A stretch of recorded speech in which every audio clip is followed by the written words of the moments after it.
build our ladies to the point where they know that I am enough in myself. I don't need validation from someone else. If I know that I'm enough, then I would not stay where I should live. Okay, I should know how to respect myself. So if I see someone disrespecting me, I know the difference.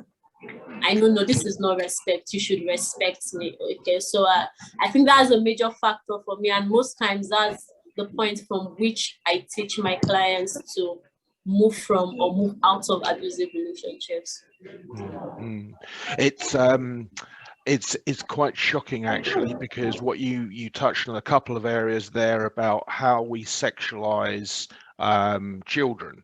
And in fact, I did a post today. My other organization is called Potency World. It's about educating girls, and a major part of that is about consent, relationship advice, financial advice, about how to look after themselves internally. And this self-worth, this value that Shivani touched on and you've touched on as Nikki, is when you feel uncomfortable, it shouldn't be even a hesitation that you go, no, this isn't right. Don't touch me there.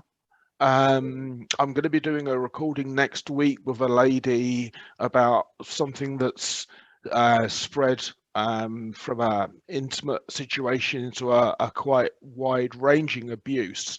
I just wanted to give a quick example. Mine is in no way as bad, but I nearly got married 15 or so years ago, and the lady was, and Adenike, you raised this point, when she was with me, she was very nice, but I noticed that everybody else she spoke about negatively.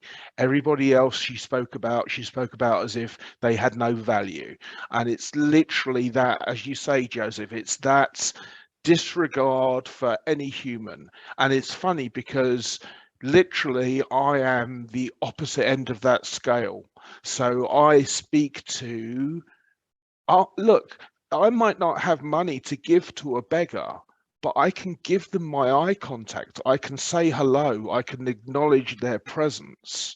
That for me is the minimum as a human being. So, and I think that's the reason that, you know, unfortunately, there is an attraction of opposites, because people want the bits they don't have themselves. And I suppose, so FIFA, do you mind telling our viewers, because it must affect your trust of men, your experiences. You're muted. Sorry, can you repeat the question? I didn't get Well, that.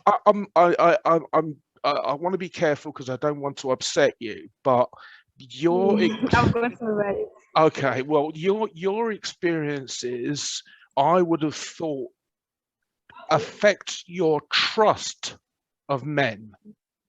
Is that true for you, and how do you deal with that? Okay.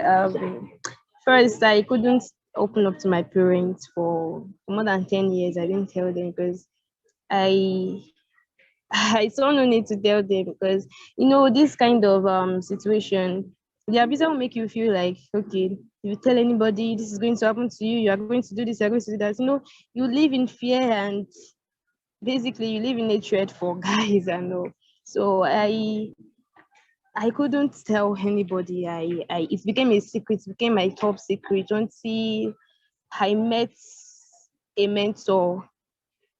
So it was and the funny thing is, the person I shared this story to first was the lady before I shared it to my mentor.